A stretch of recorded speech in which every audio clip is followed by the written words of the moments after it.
los celulares de última tecnología y que en cada robo hay una agresión inexplicable. Se generan las muertes terribles de las personas solamente por robarles un celular. Pero la criminalidad en todas sus expresiones muchas veces encuentra esto como su ingrediente fundamental: la avaricia, el amor al dinero. La avaricia ha sido condenada por la Biblia, pero no solo la palabra de Dios, sino que la moralidad universal hace una condena muy firme en relación a la avaricia. Creo que este es uno de los pecados que la mayoría de las religiones condenan. Fíjense, en el caso del budismo estamos leyendo algo interesante. Ellos dicen que la codicia está basada en una errada conexión entre lo material y la felicidad o la realización. Cuando alguien trata de mezclar, según el pensamiento de los budistas, la felicidad, la satisfacción, trata de mezclarlo con algo material, en ese mismo momento ocurre como una especie de cortocircuito en la vida de los seres humanos. Así que nosotros vamos a encontrar que el reconocimiento de ciertas cosas como pecado está inherente en la conciencia del ser humano y encuentra su explicación, su expresión y su exposición en filosofías, en parcialidades políticas, en parcialidades de carácter religioso, moral, etc. Es un mal que nosotros universalmente condenamos. Ahora bien, si uno no quisiera entrar en tecnicismo respecto a la definición de algo, creo que lo mejor es contemplar la propia conducta de nosotros los seres humanos. ¿Cómo sabemos qué es avaricia? ¿Cómo sabemos qué es codicia? Lo único que tenemos que hacer es examinar muy francamente el corazón de cada uno de nosotros. Podemos observar la conducta cotidiana de la gente y nuestra conducta y nuestra forma de pensar. Y uno en esto se encuentra con grandes extremos. Por ejemplo, me recuerda el caso del hombre que estaba soñando que entró en un restaurante y que pidió una taza de café, pero tuvo el cuidado de despertarse antes de poder pagar la cuenta. ¿Por qué? Ese tipo de formas de pensar es la forma de pensar del avaricioso. El avaricioso es el tipo de gente que no compra un reloj porque no quiere dar ni siquiera la hora. Es el tipo de persona que de pronto, si tiene una novia, la saca a pasear y resulta que su novia olió una parrilla que le resulta deliciosa al olfato. Entonces le dice a su novio: pero qué bien huele esa parrilla, ¿qué te parece? Pero este está tan acostumbrado a ser mezquino, a ser tacaño, a ser tan pichirre, que él le dice: sí, mi amor, vamos a acercarnos más para que la puedas oler mejor. Y son conductas que a veces surgen de manera muy espontánea. Pero ¿qué decir del cristiano? ¿Qué decir de la iglesia? Puede ser la avaricia, la mezquindad, un limitante en la fe, un limitante en lo que haga una iglesia. Yo lo puedo decir por lo menos, que una iglesia va a crecer de manera proporcional a la generosidad de sus integrantes. Cuando la gente dice: quisiéramos que nuestra iglesia tenga una sólida obra social, que la iglesia tenga una sólida presencia en los medios de comunicación, que la iglesia avance, crezca en esto, aquello y lo otro, siempre va a haber algo que va a estar relacionado con eso. Además de la participación de cada uno va a encontrar una palabra odiosa que se llama presupuesto. Y cuando miramos al presupuesto, uno va también a tener una idea de cuánto la gente ama al Señor, en todo caso. Porque nosotros podemos decir que adoramos a Dios con todo nuestro sentimiento, que adoramos a Dios con todo nuestro corazón. Pero si no adoramos al Señor en lo tangible, en realidad no hay tal adoración. Donde quiera que esté tu tesoro, ahí va a estar ¿qué? Tu corazón. Y si tu tesoro está en el dar, quiere decir que tu corazón, es decir, tus afectos también están en eso. Y uno se encuentra que cuando la gente tiene sentido de generosidad, obviamente se alcanzan muchas cosas. Miren, he tenido la oportunidad de conocer muchas iglesias y algunas de ellas iglesias muy pequeñas, y que siendo iglesias tan reducidas en su número de integrantes, uno se da cuenta de cuántas cosas se llegan a alcanzar. ¿Por qué razón? Porque la generosidad está presente, es parte del asunto. Por otra parte, cuando nosotros queremos poner excusas, cuando nosotros queremos racionalizar la mezquindad, podemos ser expertos en hacerlo. El don de la desconfianza, el mirar de una manera recelosa cada cosa que se haga, especialmente aquellas cosas que tienen que ver con lo material, lo que tiene que ver con dinero. Cuando alguien habla de dinero, generalmente el ceño se frunce, se levanta una ceja y se baja la otra. ¿Por qué razón? Bueno, porque son temas que generan desconfianza en muchas personas. Hemos sido una cultura no dada a la generosidad. Son culturas dadas generalmente a la avaricia. Yo, por ejemplo, pienso en algo en la iglesia. En la iglesia tenemos muchas expresiones prácticas que nos invitan a dar, nos invitan a ser parte. Creo que si hay algo que lo puede identificar es la vendimia. Porque la vendimia es un espacio donde la gente participa de muchas maneras, y participa con su esfuerzo y tiene una manera muy particular de manifestar su generosidad. Siempre le he dicho a los líderes que coordinan vendimias, les he dicho, mira, si alguna persona notas que se queja o notas que se siente incómodo por el hecho de participar de cualquier manera o que no quiere ser generoso al respecto, lo mejor es que no participe. Lo mejor es que quienes participan en cualquier cosa que tenga que ver con la iglesia siempre lo hagan de manera voluntaria. Porque cuando nosotros hacemos algo para el Señor, eso va a reflejar adoración. Pero cuando nosotros hacemos algo que tiene una intención espiritual, que tiene una intención cristiana, y lo hacemos con un corazón negativo, con un corazón lleno de críticas o lleno de problemas en el fondo, eso ni adora a Dios ni contribuye a generar un buen ambiente. En realidad hace muy infeliz a la persona que está haciendo algo. Yo no sé cuántos de ustedes les gustaría que alguien le diera un regalo obligado. ¿Ah? ¿A cuánto les gusta que cuando le dan un regalo se lo den con afecto, se lo den con alegría y voluntariamente? A ver, sí les gusta, ¿verdad? Que sea con afecto, con alegría y voluntariamente. Creo que delante del Señor la adoración también es así. Involucra una realidad voluntaria, involucra una condición de alegría en el corazón. Debe haber un deseo, nosotros lo hacemos porque lo queremos hacer. Si tenemos que disciplinarnos porque nuestra naturaleza carnal es mezquina o nuestra naturaleza carnal no pretende orar o algo por el estilo, siempre va a haber una convicción en el corazón que le dice a uno que es lo correcto, que es lo adecuado. El Espíritu Santo nos muestra a nosotros que es correcto, que es adecuado, y por eso lo queremos hacer. Pero cuando dejamos que nos gane la mezquindad, cuando dejamos que nos ganen sentimientos como estos, no solamente vamos a contaminar nuestro corazón, sino que vamos a contaminar nuestro entorno. Entonces, la vendimia, el hecho del dar inclusive, el dar muchas veces es cuestionado. Todas las cosas relacionadas con dinero en algún momento despiertan sospechas. Esta semana daba una entrevista y la persona en algún momento me preguntó por un hecho muy lamentable que sucedió con un ministerio en los Estados Unidos hace, yo creo que más de 20 años. Y entonces la persona me dice, ¿y qué tal este tipo de cosas en las iglesias evangélicas o algo por el estilo?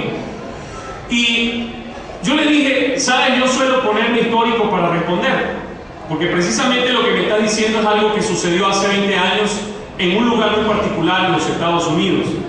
Lo que fue muy connotado, lo que te podría decir es que 20 años en realidad no es tanto tiempo. Yo creo que deberíamos de ir inclusive a los orígenes del cristianismo, porque en los orígenes del cristianismo ya tenemos un primer hecho irregular. Jesús tenía 12 discípulos y había uno de ellos que metía la mano en la bolsa. La pregunta es, ¿vamos a decir nosotros que por Judas deben pagar el resto de los discípulos? Cada uno tuvo sus defectos particulares, pero el defecto de Judas era muy peculiar. Ahora, nosotros podemos ir más adelante en la historia, incluso en la Biblia. En la Biblia tenemos un caso como el de Ananías y Zafira, que hicieron también su parte. Luego, alrededor de la historia, tenemos casos como el tema de la compra y venta de cargos eclesiásticos, como sucedía con la Iglesia Católica en la Edad Media. Creo que las generalizaciones no son justas. Le preguntaba acerca de la religión de la persona. si la persona me dice que es católica, la verdad es que yo le podría decir que sería muy injusto de mi parte que yo diga que todos los sacerdotes son pederastas y pedófilos. Eso sería injusto, porque hay personas dignas y honorables también allí. Yo no debería decir eso. Tampoco es justo hacer generalizaciones como esa cuando se trata de algo tan focalizado. La Iglesia condena todo acto de avaricia y todo acto que en algún momento implique una condición corrupta, una condición incorrecta en la vida, situaciones de inmoralidad u otras. Si nosotros hablamos, por ejemplo, de fornicaciones, adulterios y cosas por el estilo, han estado a lo largo de toda la historia religiosa. Y en la Biblia tenemos también casos como esos. ¿Es justo acaso que nosotros hagamos una generalización para decir todo el mundo es así? Cuando ocurre el pecado tiene que ser señalado y el pecado tiene que ser corregido. Pero no podemos entrar en generalizaciones como esa. Sin embargo, lo que les quiero decir es que no hace falta que una persona inconversa piense de esa manera. Yo a veces tengo tanto cuidado con algunas de estas cosas y he pensado que siempre, si hay algo que debe ser muy transparente en la iglesia, es lo que se relaciona con sus finanzas y lo que se relaciona con lo que maneja. Y a veces el hablar y el cómo se habla, siempre tengo este pensamiento casi obsesivo al hablar de estas cosas, de tener cuidado de cómo uno se expresa, porque no queremos ser confundidos con otras expresiones. Para mí es tan natural que en alguna ocasión estaba en un vuelo que tenía un problema para aterrizar. Cuando un avión va a aterrizar y entonces están como que dando vueltas y como que mucha turbulencia, como que X o lo otro, uno suele ponerse un poco más espiritual de lo virtual, ¿verdad? Uno seguramente piensa en orar y todo lo demás, ¿no? Hasta que uno ve las azafatas, si usted está en un vuelo y usted ve que la cosa está muy fea y que el avión está temblando y todo lo demás, y quizás hasta como que vea humo, le parezca ver humo en alguna parte, pero si usted ve las azafatas y están muy tranquilas y sonrientes, usted puede estar también en paz, puede usted estar tranquilo.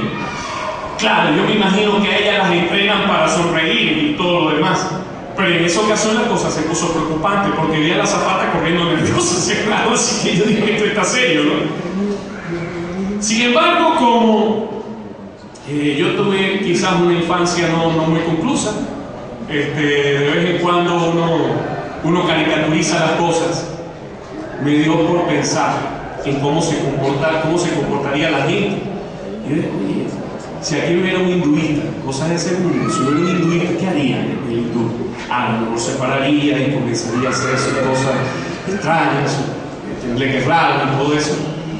Y si hubiera de repente algún sacerdote católico, una monja, a lo mejor ella se para y comienza entonces a poner su rosario y su cuestión y todo eso. Y me dio a pensar, si separara uno de estos predicadores con los que uno quisiera ser confundido, ¿cómo pasaría? ¿Qué haría de repente? Ya sé lo que haría. Él seguro se levantaría y le diría a todos los pasajeros: señores, tienen 20 segundos, ¡parte ahora! Quizás una tontería así. Y aunque es muy mal pensamiento el tema, quiero decirles que mucha gente suele abusar de lo que dice la Biblia. Y al no querer ser confundidos con ese tipo de situaciones, que déjenme decirles que tampoco allí se puede generalizar, porque en la televisión cristiana de diferentes expresiones, uno se encuentra gente ponderada y gente que tiene un sentido de estabilidad en la fe muy claro. Pero también uno se encuentra con cada locura con la que no queremos ser confundidos. Pero el tema de las confusiones es inevitable. ¿Y sabe por qué es inevitable? Básicamente porque a veces es un tema del corazón. Si una situación de exageración doctrinal ocurriera en una cosa que no es evangélica, la gente entonces va a tratar de buscar la manera de conectar una cosa con la otra. Va a tratar de hacer comparaciones negativas. Es como el tipo de gente que trata de comparar, digamos, la gimnasia con la magnesia. Siempre van a encontrar la forma de generar. ¿Qué se hace entonces al respecto? La Biblia nos invita a buscar saludablemente lo que nos enseña la palabra del Señor. Pero bueno, nosotros estamos definiendo un poco lo que tiene que ver con avaricia, con codicia, con mezquindad, con todo ese conjunto de cosas que se traducen como amor al dinero. En la antigüedad, alguien dijo, Bernardo de Claraval decía, la avaricia es un continuo vivir en pobreza por temor a ser pobre. Se vive absteniéndose de todas las cosas, incluyendo aquello de lo que hay posibilidad, porque en el fondo hay un temor, el temor de que se me acabe. Es el no dar. ¿Y por qué llego a no dar? ¿Por qué llego a no ser generoso? Bueno, sencillamente porque creo que todo se va a acabar y que me voy a quedar en la casa plana y que me va a doler mucho. Ese bolívar o aquella cosa que pude haber regalado a alguien sin esperar recibir otra cosa a cambio. Hay un proverbio armenio que es bien interesante. ¿Alguna vez ustedes han tratado de hacer un agujero en el agua? ¿No? No, esas ociosidades se le ocurren a pocas personas en el planeta, ¿verdad? Pero inténtenlo de todas maneras. Usted agarra un todo de agua y busca una aguja y trata de hacer un agujero.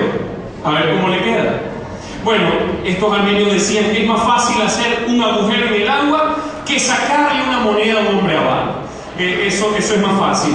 Otro decía que el avaro es una persona capaz de despellejar a un piojo para poder sacar provecho de la piel. Aristóteles hablaba del hombre avaro como una persona que no gasta en lo que debe, ni gasta lo que debe, ni gasta cuanto debe, ni cuando debe. Es el tipo de persona que sale a comprar con el temor de gastar. Y yo no estoy diciendo que uno tiene que ser un botarate. La Biblia nos habla del hijo pródigo. Alguna gente entiende como el hijo pródigo como el hijo descarriado. Pródigo no significa descarriado, pródigo significa derrochador, alguien que derrocha todo. Entonces, tanto es malo ser un derrochador como también es malo vivir con esa situación así como que uno estuviera entumecido por dentro. Saben que cuando dicen que una persona tiene los ojos apretados o algo así, es más agarrado, bueno, parece que espiritualmente fuera así, porque eso es como que la sensación que ocurre en el interior de la persona. Es decir, no hay liberalidad. Si una persona, por ejemplo, sale a hacer compras y tiene cómo hacer las compras, pero tiene un problema con el tema de gastar, es el tipo de persona que agarra y se mete en un centro comercial y pasa todo el día caminando, todo el día caminando y recorriendo precios hasta que por fin llega un momento en que dice, creo que la tienda que vi en la mañana es la que vende el interior más barato, así que lo voy a comprar ahí. Y pasó todo un día desestimando que su tiempo vale más que aquella moneda que se iba a ahorrar por ese tipo de condición. No gasta lo que debe, en lo que debe y cuando debe. El problema no es gastar o no gastar, sino tener el sentido apropiado de aquello que nosotros vamos a hacer. Había un poeta satírico romano en el año 67 a.C. y dijo, esta es una gran locura, la de vivir pobre para morir rico. Es el tipo de gente que dura toda su vida acumulando y siendo mezquino en todo el sentido de la palabra, y así se murió. Solamente trabajó para tener la satisfacción de acumular, nunca ayudó a nadie y ni siquiera invirtió en sí mismo, sino que tuvo toda esta situación de mezquindad en su corazón. Publio Ciro decía, al pobre le faltan muchas cosas, pero al avaro le faltan todas. ¿Y qué es lo que pasa? Que se ve el dinero como algo tan importante. Hay quienes creen que el dinero lo hace todo, y el que cree que el dinero lo hace todo termina haciendo todo por dinero. No importa lo que sea, puede abandonar su fe, puede abandonar las cosas más importantes porque le ha dado el lugar de mayor relevancia al dinero. Ahora, quiero decirles algo. Es bueno evaluar nuestra generosidad, porque a veces nuestra generosidad está vestida de muy buenas apariencias. Cuando una persona da y en ese dar hay todo un cálculo, no necesariamente eso es generosidad, eso es inversión. Y las inversiones son buenas, es bueno invertir. La Biblia nos invita también a prosperar, nos invita a invertir, nos invita a todas estas cosas. Pero si siempre estoy buscando la manera de sacarle provecho a los demás, es el tipo de gente que nunca establece relaciones ganar-ganar, sino yo gano y tú pierdes. Es decir, las relaciones que apuntan al aprovechamiento del otro. Nunca piensan en un colectivo, piensan solo en sí mismos. Su generosidad no es generosidad. es apariencia, quizás truco publicitario, cualquier otra cosa. Me recuerda lo que pensaba Mark Twain de los banqueros. Mark Twain decía que un banquero es una persona que te presta un paraguas cuando hay sol, pero va y te lo quita cuando va a comenzar a llover y te dice que le des otro paraguas de interés. Eso, así definía él a los banqueros. La generosidad aparente. La generosidad aparente me recuerda a aquel cuento. Es un cuento nada más, por favor, nadie vaya a decir que somos xenofóbicos, ustedes saben que ustedes lo conocen, ¿verdad? Pero ustedes saben que los irlandeses tienen la costumbre, los irlandeses del sur, ¿verdad? No vamos a hacer la religión para no ofender, ¿verdad? Los irlandeses del sur tienen una costumbre que es que cuando se muere alguien van y dan dinero al muerto.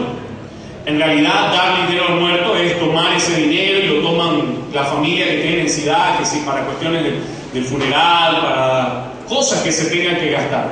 Y tienen esa costumbre, le dan eso, de dar dinero al muerto. Entonces un irlandés se le murió un amigo y fue, y entonces llevó $20. Pero entonces luego llegó un americano que vio el asunto y dice, pues yo no puedo permitir que este irlandés vaya a dar más que yo. Yo tengo que dar más que él, así que sacó un billete de $50 y lo puso. Pero entonces había un judío también. Dice, nadie nos gana a nosotros en generosidad. Así que el judío agarró y hizo un cheque de $5.000. Claro que lo hizo no endosables y pagadero al muerto. ¿Sabes cómo resuelve su tema? La generosidad, que es generosidad disfrazada, que no es auténtica.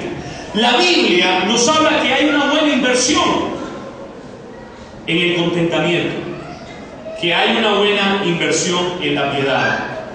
Dice así, en el verso 6 del capítulo que leímos hace un rato. A ver, diga conmigo. Pero gran ganancia es la piedad acompañada de contentamiento. Ganancia, ¿qué es? ¿Qué es? No, ganancia no, diga conmigo, gran ganancia. Es una gran ganancia la piedad, acompañada de contentamiento. ¿A qué nos referimos con contentamiento? Una persona que tiene contentamiento sabe agradecer, tiene sentido de gratitud. La falta de contentamiento es otro tema. Es una cuestión a la cual somos impulsados diariamente. Fíjense que en los Estados Unidos hay un bombillo que tiene más de 100 años encendido. Corrido, nunca lo han apagado, 100 años. Es tan interesante el asunto que la gente que trabaja en el establecimiento, en el lugar donde está el bombillo, cada año van y le cantan cumpleaños. En serio, la gente hace cosas locas. Bueno, ellos van y le cantan cumpleaños al bombillo que nunca se apaga. Más de 100 años encendido el bombillo. Ahora, ¿qué es lo que indica eso? Que realmente un bombillo puede ser hecho de manera que no se dañe, de manera que no se acabe, que no se destruya. Pero si hicieran bombillos que nunca se apagaran, usted no compraría más bombillos, ¿verdad? Compraría bombillos una sola vez y ya no compraría más. Así que dejarían de tener ganancias los que fabrican los bombillos. Pero no solamente los bombillos. La gente que hace el iPad, la Mac, esta gente fueron demandados en una ocasión porque la pila del celular que estaban haciendo se había descubierto cuál era el tiempo exacto en que ya tenía que acabarse, que ya tenía que dañarse. Y es toda una filosofía del mercado que las cosas se hacen con un plazo de duración. No se hacen para que duren permanentemente. Hacer un producto que dure mucho no demandaría una gran inversión. Lo que impediría es tener muchas ganancias. En consecuencia, ¿qué es lo que pasa? Se hacen productos que tienen fecha límite cuando pueden ampliarse su radio de duración. Y a la gente se le vende la idea de una insatisfacción permanente. Nunca están satisfechos con lo que tienen. Siempre hay que buscar la siguiente edición, la otra edición y la otra edición. Porque el mercado tiene que continuar. Y cuando la persona se hace una mentalidad de consumo permanente, ¿qué es lo que nos pasa? Bueno, nos convertimos en los depredadores de este planeta. Un día este planeta y todos los demás del entorno de la galaxia no van a sobrar o van a ser insuficientes para calmar el hambre y la voracidad que tenemos nosotros los seres humanos. esa voracidad de consumo rapaz que acaba con todo lo que hay en el entorno. Y uno lo puede ver en todas las circunstancias. Miren, ustedes conocen a Marcelo, ¿verdad? Sí. El muchachito, ¿verdad? El niño muchachito. Bueno, el niño muchachito ha tenido un año de mucha felicidad con su PlayStation 3. Y su juego favorito es el de FIFA, el FIFA 2011, de fútbol. Y él me ha funcionado porque uno dice, ¿quieres jugar fútbol? Bueno, tienes que tener las tareas, tienes que tener esto, tienes que tener lo otro, y después que hace todo, entonces, bueno, ahí tienes tu dosis, ¿verdad? Se le suministra la dosis. Pero después de haber tenido tanto contentamiento, ayer se le acabó el romance. Porque resulta que ayer, en la noche, estaba revisando en internet la cuestión y se dio cuenta de que salió el FIFA 2012. Y que el FIFA 2012 tiene una aplicación más, que los jugadores cuando se caen se quejan. Pueden emitir una queja cuando se caen. La verdad es que no le vi más nada. Otra apariencia, otra cuestión, y jugadores que cuando les hacen una falta se quejan. Yo sé que si la cosa sigue así y el mercado sigue avanzando, en algún momento va a haber una edición de FIFA 2013, FIFA primer semestre de 2013 y FIFA segundo semestre de 2013, y después de cada uno de esos juegos de FIFA seguramente que va a haber en algún momento alguna edición mensual. No sé si lleguemos a esos extremos. Lo mismo pasa con todo. ¿Y a qué se juega? Se juega es a la insatisfacción de la persona. Nunca estamos totalmente satisfechos.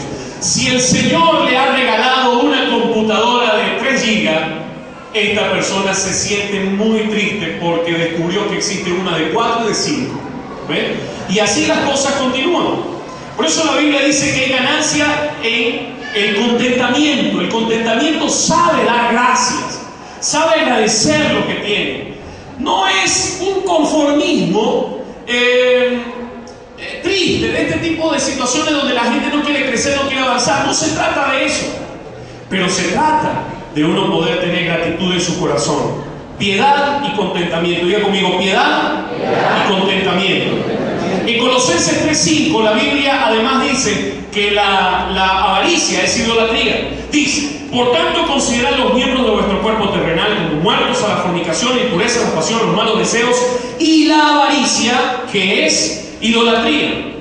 Si la Biblia señala que la avaricia es idolatría, entonces el primer mandamiento y el último mandamiento tienen que ver con lo mismo. ¿Qué dice el primer mandamiento? No tendrás dioses ajenos delante de mí. ¿Qué dice? Que no tendrás dioses ajenos. No tengas ¿qué? Dioses extraños. No tengas dioses ajenos delante de mí. Bueno, literalmente en eso lo señala de esa forma. Pero el último mandamiento dice: no codiciarás. Tener dioses ajenos es idolatría. Y la Biblia dice que codiciar también es idolatría. Así que el primer y último mandamiento parece que están relacionados con la misma cosa. ¿Por qué idolatría? Porque el dinero comienza a ocupar un lugar que tiene Dios. Edmund Burke, un filósofo ateo, él dice lo siguiente, dice: el dinero es el sustituto técnico de Dios. Esto lo dice una persona que no es creyente. Se sustituye técnicamente a Dios. Empieza a girar la vida en torno a eso, en torno al dinero que se tiene o en torno al dinero que no se tiene. Y la Biblia nos habla de muchas razones para no ser un avaro. Pero entre ellos, a ver, diga conmigo, la avaricia es un estado de incredulidad. Jesús dijo: yo soy el pan de vida y el que viene a mí no tendrá hambre y el que en mí cree no tendrá sed jamás. Habla entonces de que Él es la satisfacción permanente y completa en nuestra alma. La Biblia tiene que ver o nos enseña la avaricia como incredulidad, porque en el resto de los pasajes nos está indicando de que es un tema de fe. Cuando una persona tiene avaricia, no está creyendo en que Dios puede proveerle. Cuando una persona tiene avaricia y da, no está creyendo que Dios puede bendecir su vida. En realidad no está creyendo en la palabra del Señor. En realidad tiene muchos temores. Se me va a acabar lo que tengo. Diga conmigo, la avaricia nunca trae satisfacción completa. Eclesiastés 5:10 dice: el que ama el dinero no se saciará de dinero, y el que ama la abundancia no se saciará de ganancias. Esto también es vanidad. Dice Lucas 12:13, y les dijo Jesús: mirad, guardaos de toda avaricia, porque la vida del hombre no consiste en la abundancia de los bienes que posee. Es un hecho que hay mucha gente rica que no tiene a Dios, porque hay ricos que tienen a Dios. Amén. Nosotros no somos de los que decimos el rico es malo, no tenemos un problema con el tema, pero tener riquezas y no tener a Dios es lamentable, es una cosa sumamente triste, y uno se va a encontrar como tantas personas han pasado por eso, han tenido riquezas y se han suicidado. Uno se encuentra personas que han tenido riquezas y han vivido una vida realmente sufrida y miserable. Yo creo que, por cristianos que seamos, no podemos negar que hombres como Michael Jackson fueron personas sumamente talentosas. Tenía un increíble, impresionante talento, una creatividad extraordinaria. Pero ¿cómo vivía esta persona? Era una persona que vivía insatisfecho consigo mismo de manera permanente. Era una persona que no podía dormir. Murió prácticamente por esa situación. Alguien que lo hiciera dormir era el que tenía contratado, bueno, y tuvo un médico que lo mandó a dormir para siempre. Ahora, una cosa lamentable, esta señorita que murió recientemente, Whitney House, creo que se llama, ¿no? ¿Es correcto? Sí, está bien. Famosa, una extraordinaria voz, muy popular, pero miserable. Ya no se sabe si murió por problemas de droga, pero tenía problemas de droga. Se drogaba. Una persona infeliz. Es el caso de mucha gente que puede tener todo y no tener al Señor.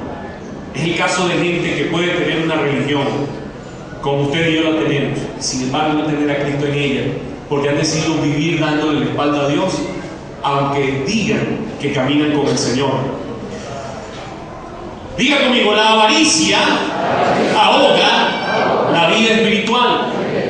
Recuerden la parábola del sembrador, o de los terrenos, podríamos decir. Dice en 4:18 de Marcos: estos son los que fueron sembrados entre espinos, los que oyen la palabra, pero los afanes de este siglo y el engaño de las riquezas y las codicias de otras cosas entran y ahogan la palabra y se hace infructuosa. ¿Usted quiere ver un cristiano infructuoso? Seguramente que hay un tema o de mezquindad o de avaricia en su vida, si no tiene fruto. Es el tipo de persona que tiene esa tendencia terrible, o la tendencia de todo criticarlo, todo, cualquier cosa. Es una cuestión que está ahí, son los afanes de la vida, los afanes del tiempo presente. Diga conmigo, la avaricia da lugar a otros pecados. Porque dice la Biblia que raíz de todos los males es el amor al dinero. O sea, el amor al dinero genera otros males, como ya lo dijimos. Santiago 4:2 dice: codiciáis y no tenéis, matáis y ardéis de envidia, o no podéis alcanzar y combatís y lucháis. ¿Qué es lo que pasa aquí? El caso de una persona con permanente insatisfacción. Necesito esto, o necesito aparentar que lo tengo. Miren que la avaricia lleva a las personas también a aparentar. Cuando se gastan en lo que no tienen para mantener el tipo de cosas que tratan de exhibir delante de los demás. Eso es mentira. Son cosas que generan sus diferentes tristezas. Diga conmigo, la avaricia abandona a la gente cuando creen que la puede ayudar. Al menos que abandone en la hora de la muerte, porque la Biblia dice que nada nos podemos llevar, nada podremos sacar entonces de esta vida. Pero cuando viene la crisis de la vida, cuando se necesita cierto sentido de contentamiento, de esperanza y seguridad, descubre que los bienes materiales no llegaron a entregarle eso que anhelaba. Creo que las cosas que son más importantes en la vida y que traen verdadera satisfacción en la vida, la verdad, ninguna de esas cosas se puede tener con dinero. Absolutamente ninguna. Y al entrar a la eternidad nos vamos a dar cuenta de que lo único que podemos llevarnos es nuestro contentamiento que tenemos con el Señor, la plenitud que tenemos con el Señor. No pase como el hombre de la historia. Lucas 12:19 dice, habla del caso de este que acumuló muchas cosas y en algún momento dijo: y dirá mi alma, alma, muchos bienes tienes guardados para muchos años. Repósate, come y bebe y regocíjate. Ya lo he logrado. ¿Qué le dijo el Señor? Necio, esta noche vienen a pedirte tu alma, y lo que has provisto, ¿para quién será? Así es el que hace para sí tesoro y no es rico para con Dios. Si murieras hoy mismo, yo no sé lo que sea. Bueno, a menos que usted haya cumplido el propósito de Dios en la tierra. Si usted cumplió ya su propósito en esta tierra, bueno, mi hermano, que le vaya muy bien en su bienvenida celestial. Pero, si usted muriera hoy mismo, ¿cómo valoraría el tema de las finanzas que tiene, las relaciones que tiene, la familia que tiene?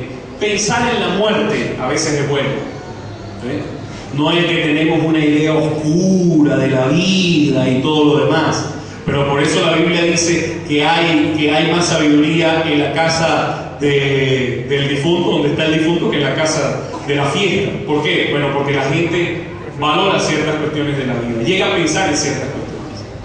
Para no ponérselo tan dramático y ser más generoso, digamos que usted no se va a morir hoy, sino tiene 24 horas.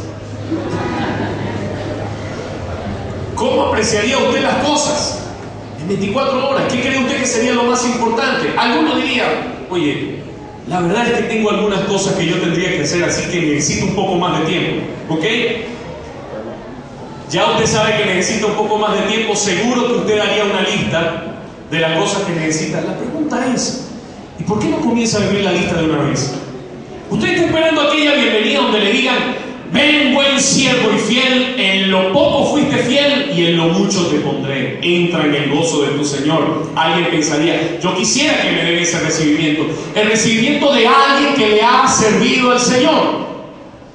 En estos días hemos hablado de programas de evangelización. Yo quiero preguntarle algo. Si usted es de ese tipo de gente, porque de eso existe. ¿Usted cree que sería una muy buena bienvenida que después de que le hablan de un programa de evangelización, en el momento de la bienvenida le vayan a recordar, saliste criticando una cosa que es de Dios? Eso sería lamentable. ¿Usted cree que sería bueno que después de haber salido de esta tierra, usted salga con algún tema de resentimientos en su vida? Eso sería muy lamentable. ¿Usted cree que después de haber salido de esta tierra, usted le vayan a recordar Malaquías 3:10 y resulta que usted está raspado en el tema? Eso sería lamentable. ¿Por qué no ponernos al día en las cosas que realmente son importantes? Pero la Biblia nos invita a algo más, que hagamos tesoros en los cielos.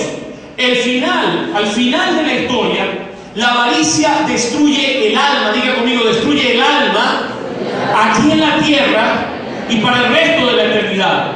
La Biblia dice, los que quieren enriquecerse caen en tentación y lazo y muchos deseos necios y dañosos que hunden a los hombres en la ruina y en la perdición, en muchas cosas terribles.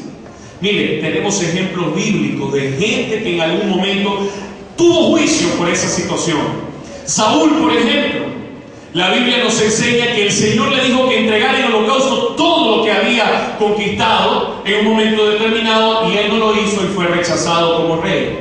Acán, en el libro de Josué, se le dice a este hombre que tenía que desechar todo lo del pueblo de Israel, y este hombre guardó cosas en su tienda, y la Biblia dice que terminó siendo apedreado y quemado.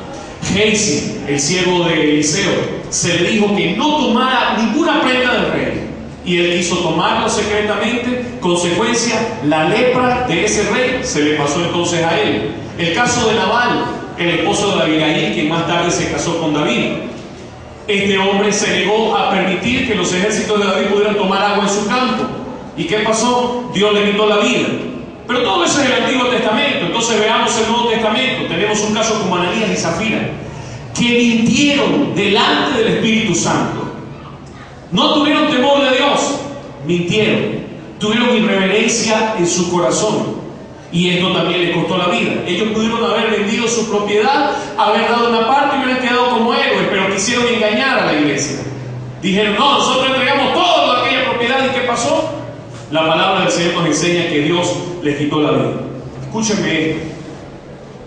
La palabra del Señor nos invita a huir de estas cosas, y nos habla de la oración como una primera cosa. Por ejemplo, el Salmo 119:36. Miren esta oración. El salmista dice, oh Señor, Inclina mi corazón a tus testimonios y no a la avaricia. Luego en Timoteo 6:6 la palabra del Señor nos enseña lo que hemos leído, que es una gran ganancia, y conmigo, gran ganancia, la piedad acompañada de contentamiento. Es decir, volvamos a la palabra. La palabra nos habla de una actitud obediente. En Hebreos 13:5 en adelante dice: sean vuestras costumbres sin avaricia, contentos con lo que tenéis ahora, porque Él, es decir, Dios dijo: no te desampararé ni te dejaré, de manera que podemos decir confiadamente: el Señor es mi ayudador, no temeré lo que pueda hacer el hombre. Luego la palabra del Señor dice en Colosenses 3:5: haced morir la avaricia. ¿Cómo se muere la avaricia? ¿Ah? ¿Cómo se muere la mezquindad? ¿Cómo la matas a la piscirres? ¿Cómo le haces? ¿Cómo? Dando, ¿verdad? Y cuando tú das, la avaricia empieza a sentir dolor. ¿Ve? Alguien decía: usted tiene que dar hasta que le duela. cuando usted empieza: oye, me duele, se está muriendo, déle más duro, ¿verdad? ¿Sabe? Hay ciertos problemas que se resuelven confrontándolo. Dicen algunos: no, que dé hasta que le duela o hasta que sienta regocijo. Yo le aseguro que si tenemos un problema de mezquindad, primero nos va a doler. Primero nos va a doler. Seguramente va a ser así. La Biblia nos invita entonces a la serenidad. Jesús dijo: vosotros pues no os preocupéis por lo que habéis de comer, ni por lo que habéis de beber, ni estéis ansiosos en inquietud, porque todas estas cosas buscan los gentiles, pero vuestro Padre sabe de qué tenéis necesidad.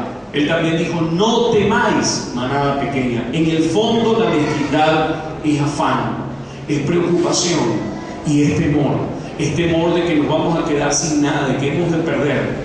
Yo le voy a decir algo: en la Biblia la ley que encontramos es la ley de la siembra y la cosecha. La demostración del amor de Dios uno lo encuentra en su generosidad. A ver, de tal manera amó Dios al mundo que dio. ¿Qué hizo? Dio. El amor de Dios fue demostrado en que dio. ¿Me explico? ¿Y qué fue lo que dio? A su Hijo unigénito, lo más valioso que tenía, lo dio para que todo aquel que en Él cree no se pierda, sino que tenga vida eterna. La generosidad es atributo de Dios. Quienes quieren ser imitadores de Dios tienen que practicar también la generosidad. Pero la palabra del Señor también dice algo: donde quiera que está tu tesoro, y ahí está ¿qué? ¿Cómo sabes que amas algo? ¿Ah? ¿Por qué pones tu tesoro allí? Donde tú pones tu tesoro, ahí está tu corazón, es decir, ahí están tus afectos. Cuando una persona le dice a su familia: yo los amo a ustedes y todo lo demás, pero el dinero se lo gasta por otro lado, se lo gasta por fuera, usted lo que ama es donde está poniendo su tesoro. ¿Sí me explico? Yo sé que los besitos funcionan, y los abrazos también, y todo lo demás. Eso está perfecto. Pero aquello que duele, aquello que a la gente le da a veces tanta importancia que no lo toques, ¿está dispuesto entonces a compartirlo? Ese tesoro, donde tú lo pones, ahí están tus afectos. Cuando una persona dice que ama al Señor, pero no diezma y no ofrenda, no se caiga con tesoro. Vamos a ser francos con eso. Eso es mentira. Cuando una persona dice: yo quiero, tú realmente puedes ser generoso con aquello que dice que amas. Si no puedes serlo, en realidad a quien amas en primer lugar es al dinero. Y el amar al dinero, ponerlo en primer lugar, es raíz de todos los males, y es la esencia de la codicia, es la esencia de la mezquindad, es la esencia de la avaricia. Estemos de pie, por favor, vamos a orar. La Biblia dice que hagamos tesoros ¿a dónde? En los cielos. Cada acción que haces en esta tierra, cada acto de servirle al Señor, cada ofrenda que has dado con todo tu corazón, es un tesoro en los cielos. Es tesoro eterno. La gente trabaja en esta vida, se esfuerza por un tiempo para vivir unos años bien, pero si no has hecho inversión para lo eterno, no has hecho nada. No ha sido una decisión inteligente. Tengamos una decisión inteligente en nuestra vida, y es vivirla para Cristo. Ser generosos en aquello que Dios le agrada que lo seamos. Padre, en el nombre de Jesús, hoy derrama tu bendición sobre tu iglesia. Bendice tu pueblo de una manera especial. de una manera abundante. Dígale esto al Señor. Dile: Señor, me arrepiento de todo pecado relacionado con la avaricia, con la mezquindad, con la codicia, con la tacañería. Dile: Señor, quiero tener un corazón liberado, quiero tener un corazón sano, generoso. Dile: Señor, prospérame, prospera mi vida. Yo creo en tu palabra, cubre mis necesidades. Dile: tu palabra me enseña a que te busque en primer lugar, y tú prometiste que todas las cosas serán añadidas. Dile: creo en ti y creo en tu palabra, me apropio de ella, en el nombre de Jesucristo. Amén y amén. Y que la bendición del Señor nuestro Dios Todopoderoso, la bendición de aquel que es Padre, Hijo y Espíritu Santo, abunde en sus vidas ahora y siempre. Amén y amén. Estamos despedidos, mis hermanos. Quiero pedirles un favor, como siempre te pedimos, una vez más, levante la mano las personas que vienen por primera vez. Levante la mano, por favor, antes de salir. Quisiera pedirles que sean ustedes los primeros en bajar. También con este joven que tiene el anuncio que dice consolidar. Queremos darles una literatura de la iglesia. Una vez que ustedes bajen, vamos a bajar los demás, así que háganlo pronto, por favor. Una vez que salen nuestros invitados, baja el grupo del centro, luego el de la izquierda,